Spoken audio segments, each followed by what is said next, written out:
All right, everybody, welcome back to the show Retro Life for You, the podcast where we rewind the tape, slam it in the VCR, and relive the movies that defined, or in this week's case, confused our childhoods. Uh, Yeah. Marty is dying over here. Today's episode is about a movie that feels like it was assembled from every 80s teen trend, tossed into a blender, and somehow still made it onto the theater screen. And we are talking about Tuff Turf from 1985. It's a 80, and I know you say 85, but at the very end of the movie, when the credits are stopped rolling, it's a 1984 copyright. So well, I'm gonna go with 84. I mean, you can copyright the title in 1984 and not have it released till 1985. Uh, it's whatever. Marty's just on drugs this week. You'll have to excuse him. He doesn't know what's going. See, let me go ahead and put this out before we get too far. Okay, so here in Nashville this weekend, we've had the Nashville Celebrity Comic Con. Marty and myself both attended. Marty took his daughter there. A couple of our other friends had rode up there with me, and we went to it, and we checked out the con. It was great. It was fun, but Marty has spent so much time walking and seeing these prices of celebrities and waiting in line for so long until his head exploded that he's crazy. He had to take some drugs to calm himself down. So therefore, this movie's not the same to him like it should be.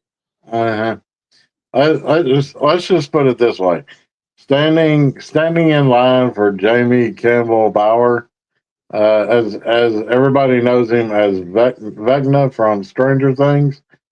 Standing in line for 3 hours, and then they were getting ready to wind us back up to the top of the line to wait another 2 or 3 hours. I was my head was about to explode, and I think everybody there that was right behind me, they were pretty pissed. Yeah, so there's quite a few unhappy people. I did not have any experience like that myself, waiting in line for that long for one person and not getting what I went for. I think the longest I spent in line was probably 45 minutes, and that was for Stephen Amell from the TV show Arrow. And it was only I'll tell you what, his line, like literally, like when he was getting ready to pack up and leave for the night.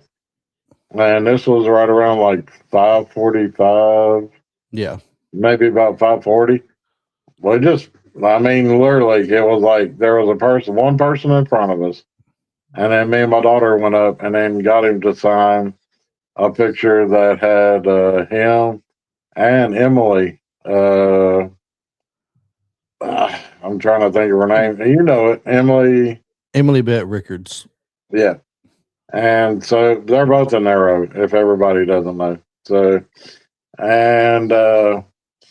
the picture had both of them on it. So we jumped from his line after he signed it, and then jumped right over to her line, and then got her to sign it. So yeah, there were quite a few tables there that ran really smooth, and some people were just so popular that you weren't getting them.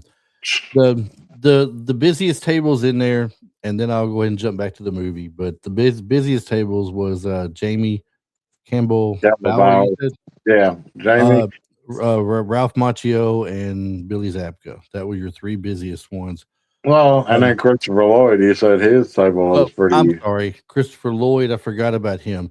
Now, Bryce Dallas Howard was there, and it took a while to get through hers, but a friend of ours that went through her line said it took so long because she's a talker, and she was taking time, which I'm not complaining, taking time to chat with everybody that come through. And I think that's great, because if you're going to go up there and pay somebody, in her case, it was $100 for a autograph, and it was $160 for a combination. If you took an autograph and a selfie, $160. If you're going to give someone $160, they should give you a few minutes of their time and talk about things. And she did that with each person that came up there. So that was great of her. Yeah.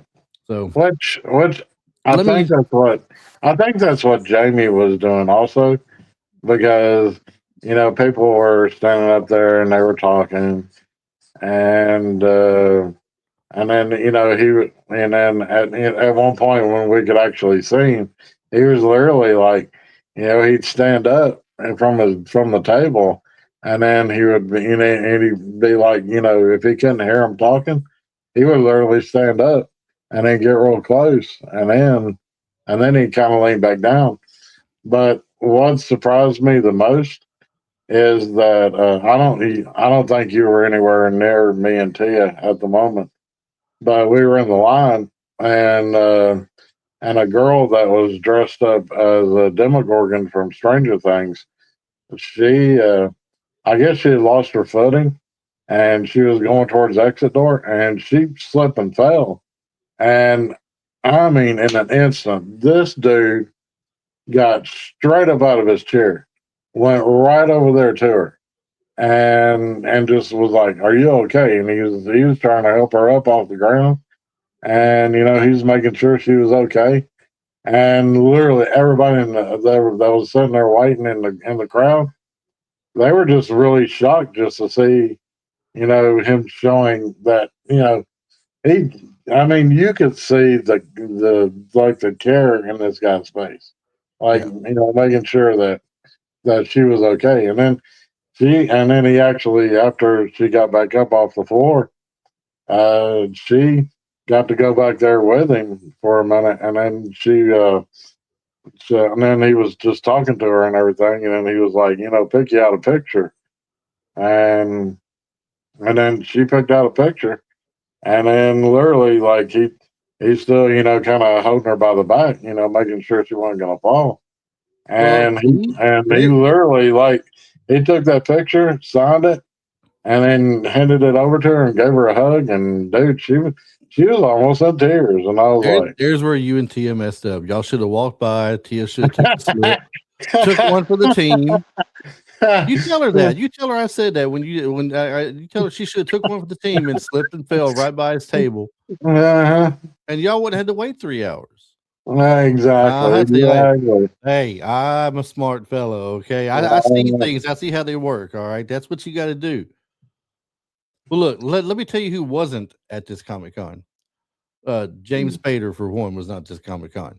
No. He apparently and Robert Downey Jr. wasn't at the Comic Con. According to you, they were too ashamed for making this movie to show up anywhere. Yeah.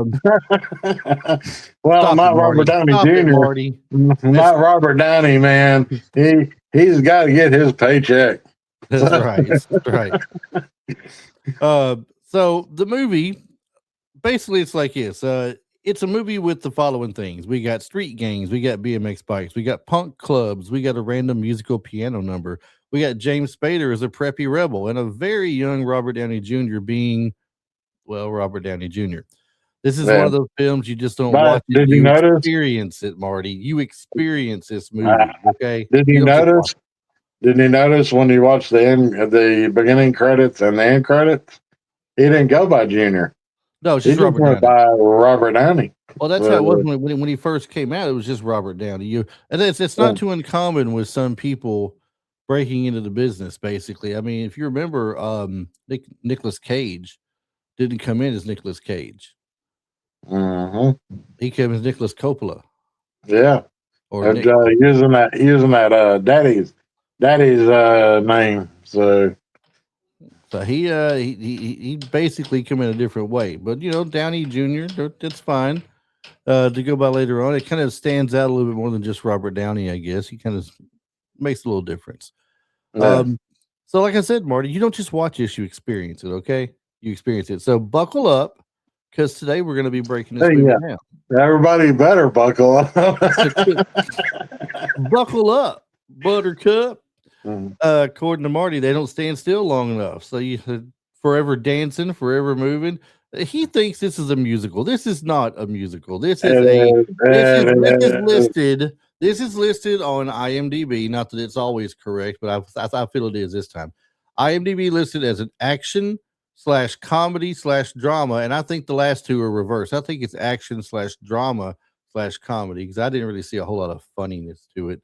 The More only action and the drama. only funny parts was Robert Downey Jr. and that was it. So Right. The part where they go to the country club was kind of funny in a way. yeah, that was funny. So basically, we're going to talk about Tuff Turf being made. A couple of people that was almost cast in a movie, such as Madonna, for example. Madonna was What? scheduled to No way. where this movie fits in the '80s teen landscape, and whether or not we should consider it a cult classic or just a beautiful mess of a movie or something. So Yeah, you got that second part right. well, we'll see. We'll go through it. We'll see. So basically, so before we get into Tuff Turf specifically, Marty, let's talk about where Hollywood was in the mid '80s, kind of what they were putting out and stuff. This was the era we had The Outsiders, we had The Valley Girl, Breakfast Club, Footloose, Streets of Fire, and then your teen movies. Basically, you got like I don't know, let's say thoughtful and emotional, or you got loud, neon soaked in clubs, Or and you rebellion. just got girls just want to have fun. So Hey, don't knock girls just want to have fun now. That's a quality film right there. Mhm. That's where we learned the game Tune In Tokyo, and that Sarah Jessica Parker could dance a little bit. Yeah, a little bit. A little bit. Tuff Turf, though, this movie it's like it desperately wants to be both types of teen movies at the same time. It's like it wants to have thought and emotion. It wants to be rebellious. It wants to have that neon soaked club filled And feel I'm to going to it. the country club, and And then all of a sudden you're at the country club, right? And you're hobnobbing with the elites there. You're eating lobster and you're saying fabulous, and yeah.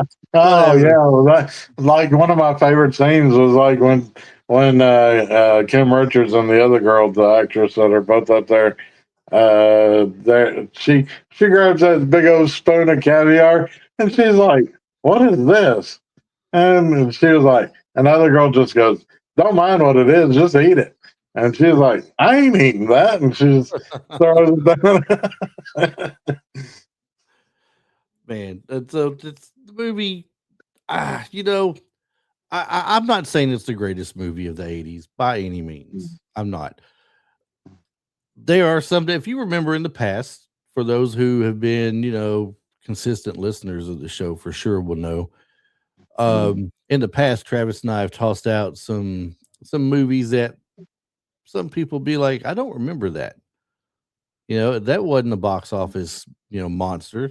Like Exactly. enemy territory we did, or arena.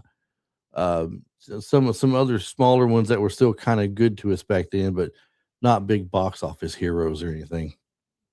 This is where this movie falls. James Spader made another movie similar to this called New Kids. Have you seen that one? I haven't. Okay, I'm gonna get you to watch that one because soon. No, Yes, this it's was not. enough. This was Listen, enough. no. Listen. It's not a movie with a bunch of music in it. I'll even explain it to you more when we get off there, so we don't get too sidetracked. But the New Kids is definitely a fun movie to watch. It's kind of like fun, like Enemy Territory was. If you watched Enemy Territory, one of my favorite early James Spader movies, and it also had Robert Downey Jr. in it. Lesson Zero. Lesson Zero. Yeah. So that movie was great. I mean, the drama, and it had a great movie soundtrack. So it was a musical. Huh? So it was a musical. No, that movie was a drama. So you only heard music every now and then. Through this whole movie, it was like they're sitting there dancing at a concert, and then you get a little bit of acting. Yeah, I know, it's right there. They're at the club. They're dancing right now. Oh my gosh! Please don't let an '80s movie have kids at a club dancing in it. No, whatever is wrong with them. And yeah, that's right. Look, this movie wants to be gritty. It wants to be romantic. It wants to have some punk feel to it. It wants to be funny. And apparently it wants to be musical sometimes in the movie because they do play a lot of music. Mm. But it's not a musical. All right. It's not It's pretty close. It's not even pretty close. It is 80% of the movie. 80%. Like I said, you are on drugs. I mean, I'm gonna let it slide this week because you had a rough weekend. But anyway, pre-production notes. The Tuff Turf was directed by Fritz Kiersch, who would later direct Children of the Corn. The producer was Donald P. Borchers, I don't know how he pronounces it, who had a very specific vision for the movie. The title Tuff Turf actually came from Borchers attending an R&B concert and hearing the phrase, "She's so tough," which stuck with him. He wanted a movie about territory, about pride and teenage identity, and he wanted to combine it all in one. The script was written incredibly fast, which is not hard to notice. Yeah, it's not a very good script. It's not a very well written movie. Okay, I can say that it's not. But it's like we said earlier, it's that 80s campy feel, cheesy, 80s cheese, full of teen tropes and everything. That's what it is. It took 3.5 weeks to write the script, and it was shot. The movie was in roughly 4 weeks. They did the filming mostly around Reseda, California, Manhattan Beach, and Thousand Oaks. Marty, if I say Reseda, California, what's the first thought that comes to mind? Karate Kid. Daniel LaRusso, Karate Kid. Very good. Yes, sir. Yep. Karate Kid. Yes. And you can feel the rushed energy a little bit when you watch it. I don't know if it's in a good way or a bad way for it's just whoever's probably in the eyes of the watcher, I guess, because not everybody's going to feel the same way about the movie. Did you ever see Rad? Kinda. I think I've seen Rad before. So Lori Loughlin was in it and a few other people. It's about BMX bike racing, right? Yeah. So there's quite a bit of music in Rad, and there's even a part where they go to the dance club. No dance club to like the senior prom, and some of them got their BMX bikes and they're dancing on the bikes. I mean, they're like hopping on front tires and back tires and spinning around with them, and they're dancing on bikes practically. Okay, that's considered a musical too. See, it's not even a musical. Oh my gosh. But anyway, here's where things get a little bit interesting or whatever. Basically, there was a role in this movie that almost went to Madonna. They originally offered the female lead, Frankie, to Madonna. Oh, really? And Madonna turned them down. Yeah, that Madonna, material girl, like a virgin, borderline, I mean, that Madonna early on in her career. So. Early on, Madonna, desperately seeking Susan Madonna, and that happens to be the reason why she passed up on it. She passed on the role to star in Desperately Seeking Susan. She did a good thing.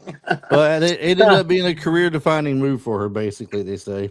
I would say that Desperately Seeking Susan probably did better than Tuff Turf. Yeah. Instead, the role went to Kim Richards, who was already a former Disney child star. And we were talking about her because Marty asked what else she was in. Now, for those of you who remember some of the Disney movies growing up, she was in Escape from Witch Mountain and Return to Witch Mountain. She played Tia. And it was I like those movies growing up. Yeah, I did too. I mean, the Witch Mountain movies, I thought they were great. Now the remake I thought was not so great. I mean, it was all right though. I mean, and funny enough, the former child stars of the movie, Kim Richards and Ike, what's his last name? Eisman, I think it is. Both had cameos in it as different people. Now imagine, this version of Tuff Turf. Imagine that Kim Richards didn't get the role, I guess, but now you got Madonna in it. You still got James Spader. It's still all about the little street gang that's a part of it there, thinking they rule everything. And you still have the clubs as a part of it because, especially Madonna being in it, she's going to go to the club, right? Would you Yeah. have liked now? Would you have liked it any differently if a name like Madonna at the time had been in it? No. I mean, even if she was in it, the every I'm not saying that the movie was terrible. It's watchable. It felt more like a long dramatic music video. Yeah. Um, but the thing is, maybe with Madonna in it, it would have gave it more of a I wouldn't say more of a like a movie feel. It would have felt like a longer music video, especially if she had a song that was in the movie. I mean, you know, I mean, she, if she had done the movie, she may have put a song in it because she had a song in Desperately Seeking Susan, didn't she? yeah, she did. So, I mean, I mean, desperately seeking Susan. I could swore that was the name of that song that was in the movie that Madonna did. So. yeah, I don't remember the song. I've never seen Desperately Seeking Susan, to be honest. I never watched it. You're not missing anything. Even though she passed up on this movie, that movie was watchable, but it wasn't that great. So, She passed up. It was her loss. It's okay. uh-huh. Can't get your way with everything, right? Yeah. So I swear I am trying to get to one thing here, and this screen keeps scrolling so fast past everything I wanted to get to. Um, so I was gonna go to the cast is what I was gonna do, and I'm gonna go to James Spader. Now he's been in quite a few good things. We mentioned earlier a couple of things already. Yeah. Talked about One of well, one of my favorite things of James Spader is got to be the what it was called, the list or the Blacklist. the blacklist. Yeah. Yeah. In this movie, he plays a character called Morgan Hiller. This was his first theatrical lead role. So James Spader, when he was that age, I thought was always a better villain in a movie than he was anything else. Yeah. I He was mean, not a that's villain in this. that's who. I mean, if they didn't cast James Spader in Less Than Zero and had somebody else, I don't think the movie would have done as good And might not have. because he is such a, like you said, he's such a good villain role. That he plays that part well. Yeah. So And in this movie here, he plays a rich, intelligent kid from Connecticut whose family loses everything and moves to Los Angeles. Morgan himself doesn't fit in very well where he's at, but he doesn't back down. And he don't care about local rules. Like the gang says they own everything, but he doesn't care about that. He basically plays him, as far as the character, he plays him like a guy is like two steps ahead, but he's very sarcastic, smug, and at the same time, that same James Spader charm that he puts on all his characters. yeah, Some people say you can already see the DNA of Pretty in Pink, Sex Lies and Videotape, Bad Influence, and eventually the Blacklist, as far as James Spader goes. uh-huh. But Morgan Hiller, the character, definitely feels like the prototype for the James Spader persona that you'd see. Now, he has a very similar feel to him in that movie, The New Kids, I mentioned to you. If as far as Less Than Zero, the kind of bad guy was in Less Than Zero, Yeah. he's a bad guy in the other one. Lori Laughlin's in New Kids with the I forget the guy's last name. His first name is Lauren, I think. I forget his last name. But it's a good thing. Her and Lori Laughlin, her brother Lauren, the guy Lauren, whatever his character name is, they come to stay with their uncle when their parents pass away.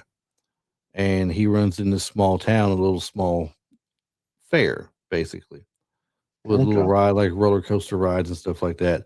And there's a group of locals there, in the school, and it's like they think they run everything basically. Bunch of it's like so country redneck that it's unbelievable. If you Oh, watch it, you'll see what I'm and talking about. and my thing is, what about the douchebag older brother? Yeah, I was like, Yeah, man, and if I was, obviously the mom liked him better. yeah, I was like, man, this guy's a douche. I Yeah, mean, he's like, yeah, it was weird. I mean, obviously the mom liked him better, and the dad kind of navigated more toward the James Spader's yeah, James character. Spader, yeah. But yeah, he was something else. Robert Downey Mm, Jr. in the movie.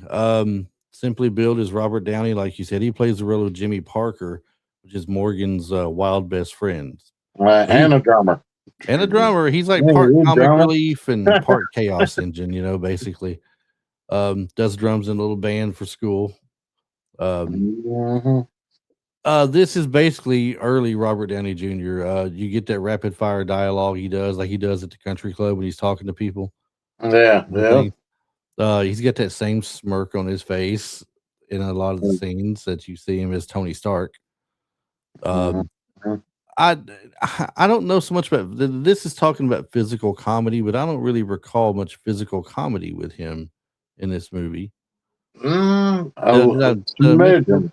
Maybe maybe a a smidgen, smidgen. just not Yeah, much. yeah. And he surely did not fear looking ridiculous because the character himself looked kind of ridiculous at Yeah, times. yeah, yeah. I mean, like even the part where he's up there playing drums, he was literally shirtless, had on black eyeliner, and had his hair all punked up, and I Yeah, was like, they said you can almost see Iron Man hiding in there somewhere just with worse hair and louder jackets.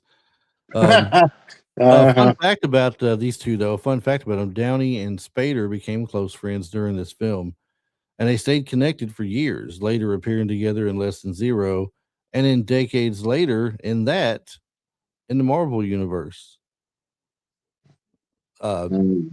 James, I was reminded earlier, and I actually confused him with somebody else. James Spader was the voice of Ultron. Oh yes, that's right. He was. I Yeah, totally forgot that. yeah, and I had him confused with Alan. Was how do you say his last name? Tudyak. I think so. Are you talking about the one that played Jarvis? Okay, well, he was the voice of Jarvis. Then is that it? I Well, don't know. The reason why I confused I know James Spader was the voice of Ultron, the but reason why I confused them though, Marty. The reason I confused them is Paul Bettany plays Vision, mhm. and Paul And that's Bettany and also Alan the one Tudyk that were and, together in that movie with Heath Ledger where he's doing like jousting and trying to be a knight, yeah, a Knight's Tale. a Yeah. knight's tale. And I put them two together from that movie, and I carried forward the wrong guy. I was because Paul Bettany went on to play in the movie, but he was Vision, not the other. And I was just thinking it was the other guy doing the voice of Ultron instead, but James Spader is the one who did it. Mhm. Um, and it did well. So, which is kind of wild to think about, I guess, when you're used to watching him, you know, play the type of role he's played in the past. Yeah, there he is. There he is again, a villain. So, Ultron. I mean, Ultron's a villain. So, Ultron's a villain, exactly. Some of the supporting cast, remember, and gangs and stuff like that. You had Paul, I guess it's Paul Mones, Mones, Monas. Monet. I don't know. He Yeah, plays Monte. the We'll call him Monte. Monte. well, there's no T there. the Plays the character Nick The Hauser. T is silent, man. The T is silent. Well, it must be silent since it's not there at all. So, but he plays Nick Hauser, the gang leader and boyfriend of Frankie. He's not over the top villainous, but he is very territorial. He's Yeah, very when it comes to insecure. Frankie, yeah. Oh yeah, when it comes to Frankie, he's very Ah, territorial. man, that would have been the one thing. Like if Madonna had been in the movie, and that dude would have got all like trying to get physical and grabbing her and shit. I Yeah, think Madonna would have just like When she showed him who boss is, was she done that? Yeah, she'd be like, don't be grabbing on me, don't be grabbing on me. So I mentioned territorial, very insecure, and violent when he gets challenged. He's very much the '80s alpha teen antagonist kind of feel, right? Yeah, definitely. He was also in the movie Streets of Fire, if I'm not mistaken. Okay. Which is some people were kind of comparing it to Tuff Turf in a way. I don't know if it's very comparable to it, but anyway, Donald Fullilove as Howard, and he was from Back to the Future. He was in Back to the Future. Yeah. I don't know if he's the one that played Mayor Goldie Wilson. I think was that him. I'm not sure. I noticed that the black cop that was at the school, that was one of the guys from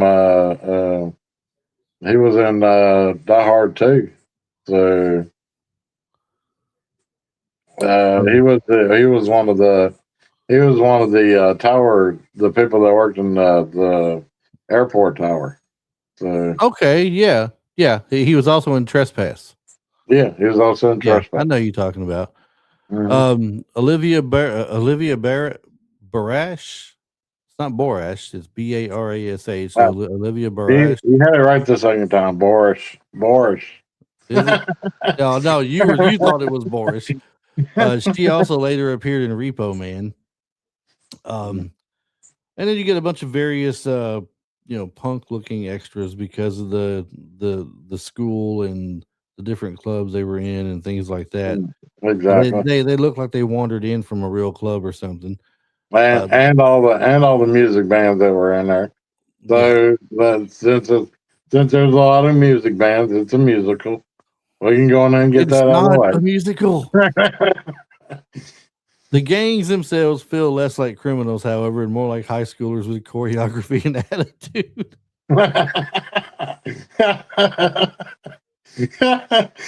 Maybe it is a musical. I don't know. Okay. We'll just go with whatever Marty says going forward. Again, this is very 80s like. The movie plot breakdown, the story is very simple, not hard to comprehend at all. Morgan moves to Los Angeles with his family. Immediately disrupts the local gang hierarchy when he stops a mugging in practice and in process. I mean, he falls for Frankie and snatches a beer out of dude's hand on his bike and shakes this thing up and sprays everybody with the beer. Right. I was like, so he falls for Frankie. He makes enemies very fast in that way. There's bike riding, there's intimidation, there's jealousy, there's violence.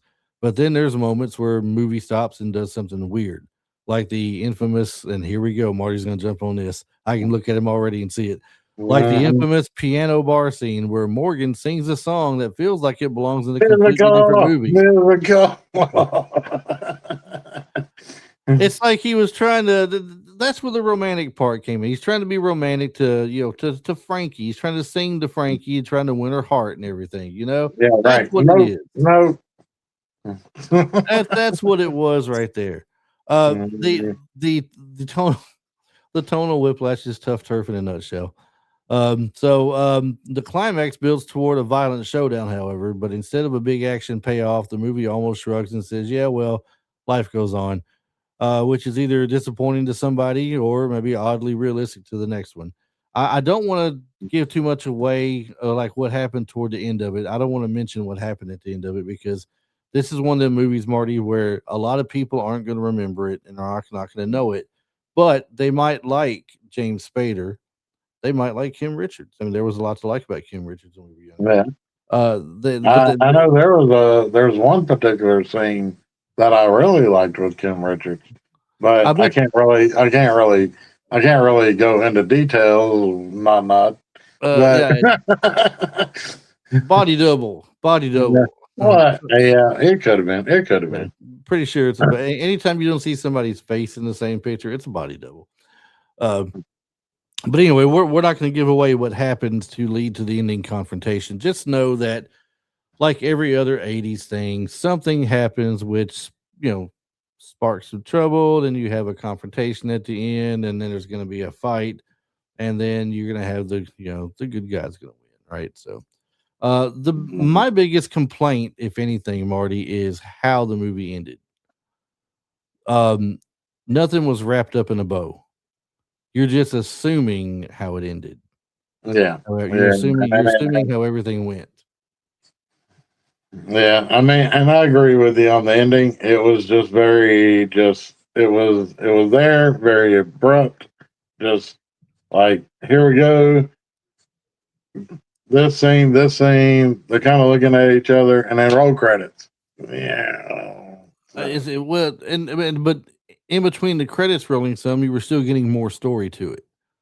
But they didn't really break the story down as to what happened after the confrontation at the end, though, and what led to the confrontation. You didn't get to find out what happened from that.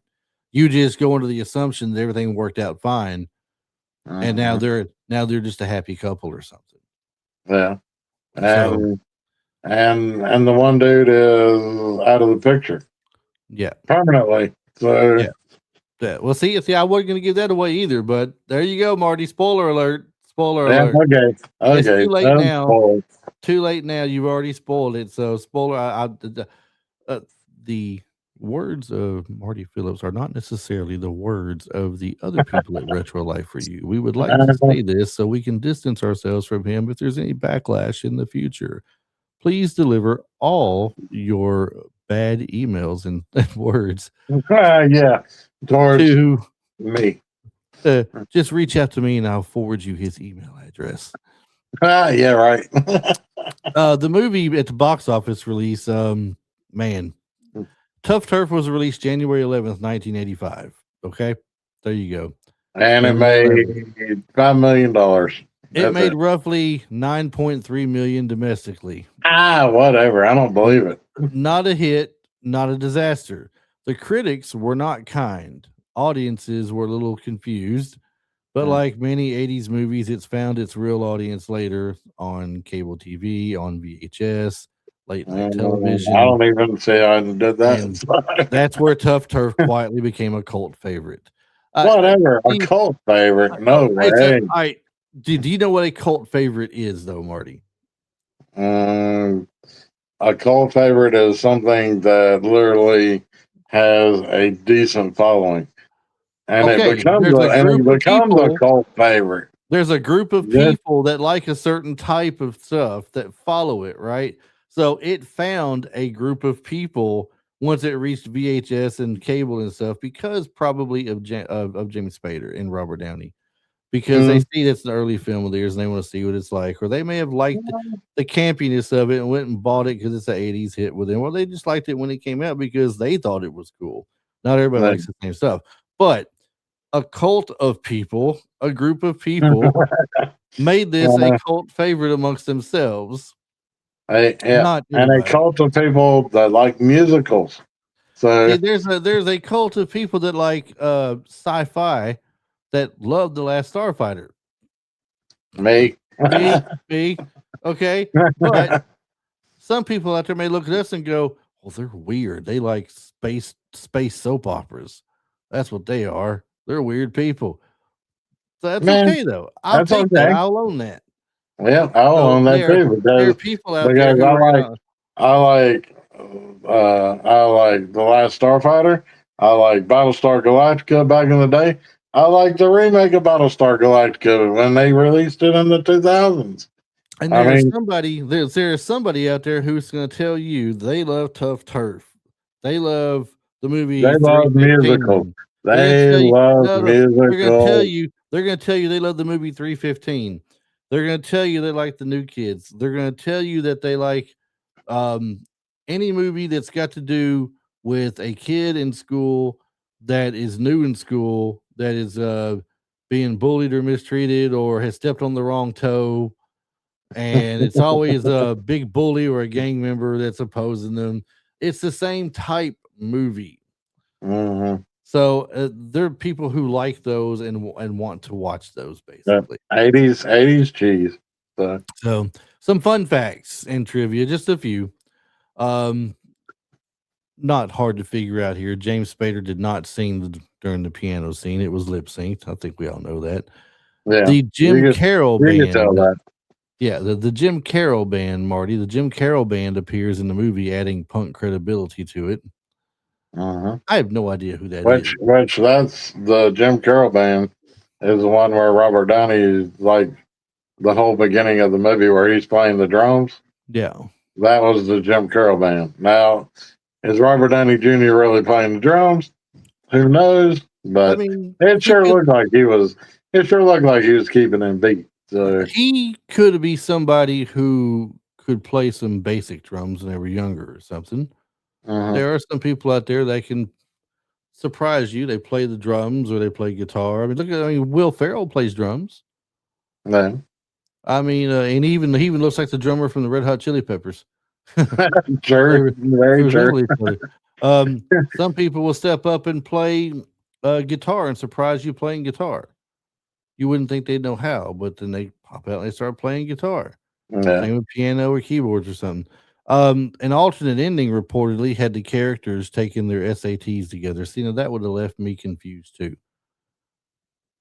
All right, what at one point would it have made sense after all the stuff that led up to the fight at the end that the very last scene you see is Spade and Spader and Downey and Richards doing the SAT together in school, all sitting down in a room somewhere. Sitting down I in the room. think that would have been a better ending. Probably with I think that would have been a better ending than what we got. I mean, it's different than what we got, but is it really any better of an ending though? Is it a good ending? Is it a good ending? It's just basically letting you know that Kim Richards' character Frankie actually stayed in high school and finished, graduated. Yeah, and then she's taking her SATs. She was she stayed with Nick. She was basically telling Morgan that she was going to drop out of high school and just get married to Nick, and and just start a family. And I'm like, from that quote of where she's talking to Morgan, saying that she's going to drop out of high school, and going from that point, and then seeing how her character grows as she's liking Morgan more than Nick, and then the ending of the movie, with them all sitting down, taking a test for the SATs. That whole talk right there, where she's saying, she's just gonna quit school, get married. That would have been something almost like a promise to herself. That's basically saying, I'm more than just getting married. I'm more than just, I'm more than just his property. Right. That would have been a better ending, in my opinion. So Crispin Glover was reportedly considered for a role. It doesn't tell us what, but that he was considered for a role in the movie. So maybe what if Crispin Glover had landed a role and Madonna was in there instead of Kim Richards? Do you think that would have changed it to the trajectory of how this movie would have been completely? Remind me who Crispin Glover is. Isn't he the one that's like the weird hair sniffing guy or something from Charlie's Angels? Oh, he's the guy from Back to the Future. He's Marty McFly. Oh no, he's George. Yeah, George. He's also George McFly. Yeah. Okay, so was he going to take Spader's place, or was he going to take Nick's place? I don't know, but he was reportedly considered for a role in there. Would him and Madonna being in there have changed the outcome of this movie? Maybe if he was more the Nick character, because you would have seen a darker tone. I mean, don't get me wrong. I mean, seeing him as Georgia McFly, seeing him all the goody goody, nerdy type, Now, Biff. and then, but seeing him in Charlie's Angels and seeing him in that movie Willard, that remake with where it's a horror movie. I don't know if you ever seen Willard, but it's a person that literally like befriends like a rat, and then the rats start doing like what Willard wants them to do, like going and eating people and stuff, and taking people out, and that Willard and the persona from Charlie's Angels, he might have brought like a darker tone to Nick instead of maybe you'd have like Spader as Morgan, but you have him as Nick, and that would have gave like a almost like a darker feel. So All right. So the film basically is a what if machine. I mean, what if this person did this? What if this person played that? What if they did this direction with it versus that direction? You know, what if they had a better ending to it? yeah, exactly. Yeah. So all kind of what ifs on it. This is not. I was gonna say this is not a real long episode this week, but we're already at the 46-minute mark. Believe it or not, Marty. Mhm. So I'm kind of jump forward to the final thoughts and discussion on the movie here. Uh, your opinion is the honest opinion, not just joking because you're calling it a musical or anything. It is a musical. Shut up. Honest opinion. Is it a misunderstood cult classic? Is it a tonal, not total, TONAL, tonal mess, or a fascinating snapshot of mid 80s youth culture? I'm gonna go with the. It's a musical, but thrown in with a little drama and gritty and oh, and then somebody getting shot. I ain't gonna say who got shot, but I mean that. because we're not spoiling no more of the movie. Remember, Exactly. But I mean, I'm gonna go with option 3. So fascinating snapshot of mid '80s youth culture. yeah, I and mean, with the honestly, musical with musical tones.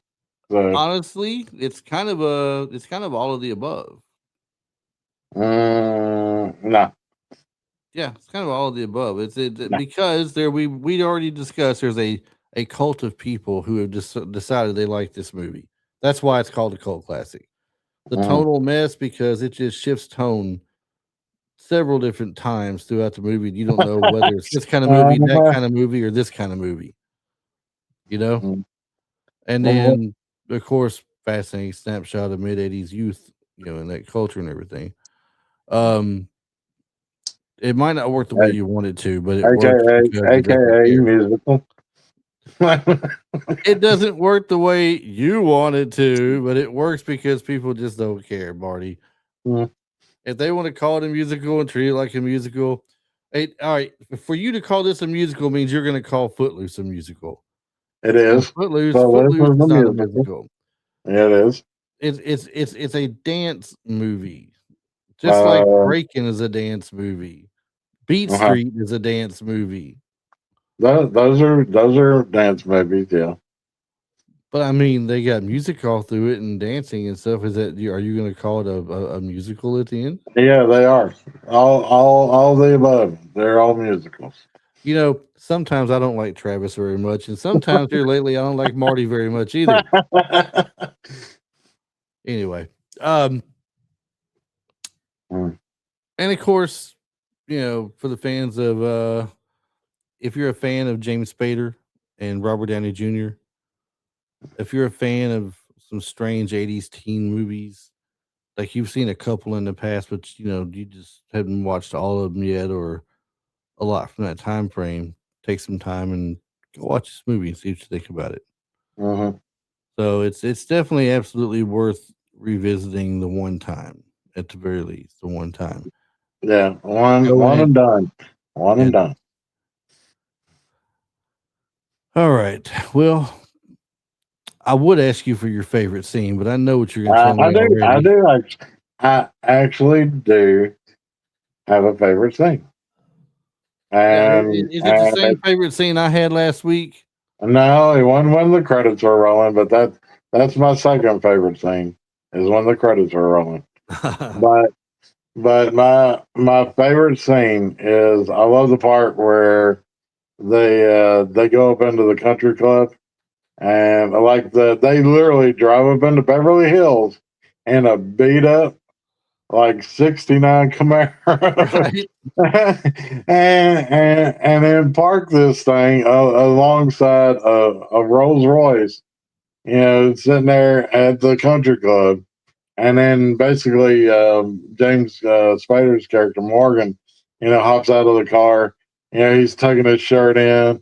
And then so the Frankie's friend, he just kind of grabs the shirt off of her shirt and just unbuttons it, kind of rolls it down a little bit, and then tells her to tuck that in, and then he just kind of looks over at Robert Downey. He's just like, "Oh, there ain't nothing I can do for you."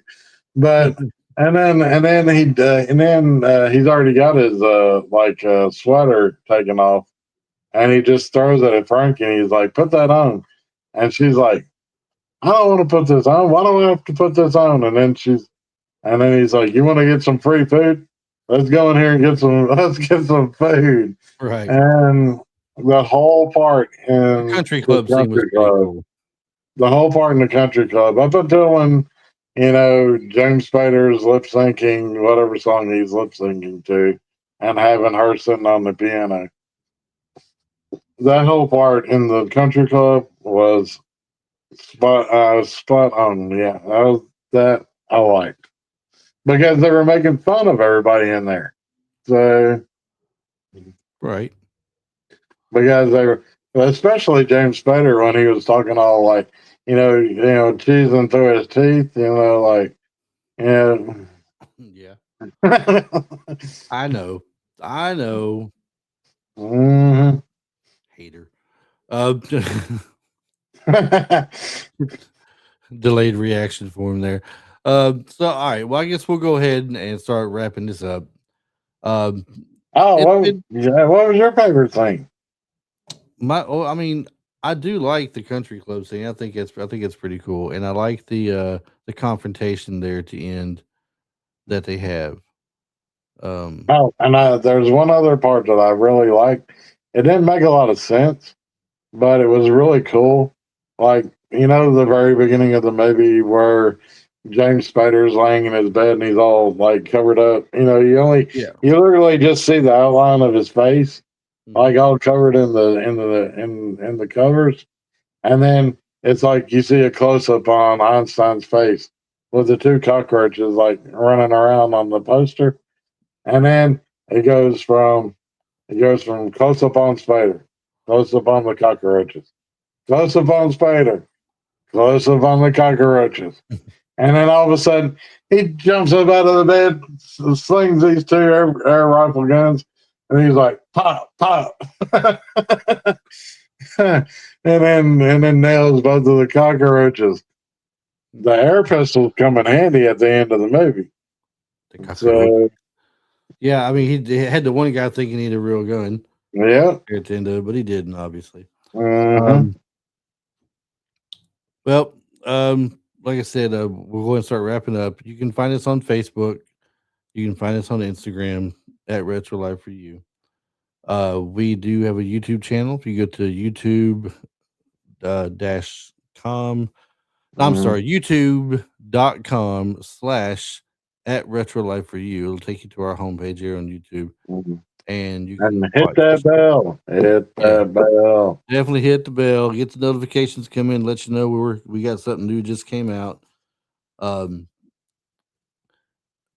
YouTube, as I mentioned, the videos. The video we got here of me and Marty as we're doing this will be uploaded to YouTube to watch as well. If you're more of a visual than just listening to audio, always good. And I guess Marty, and until next time, don't forget to the people out there. Don't forget to like and subscribe, share the episode. and Tell their friends and family about us. And thanks for all the new people that are on Instagram. So I don't know if your numbers went up on Instagram, but you said that you're getting a lot more followers on there. I mean, we jumped up about 125 followers this month, I believe. So that's definitely great. We definitely appreciate that. So, in the meantime, or until next time, make sure that you are definitely rewinding that tape because there are fees for not being kind and rewind. Don't rewind. Yes, there are fees for that, and we're not paying them for you. So, well, that being said, if you watch Tuff Turf on DVD, you don't have to worry about that. So. That is correct. DVD, if you can find on DVD, let us know. Yes. Marty loved to add it to his collection. I will not. He would. So basically, until next time, rewind that tape and always keep it retro.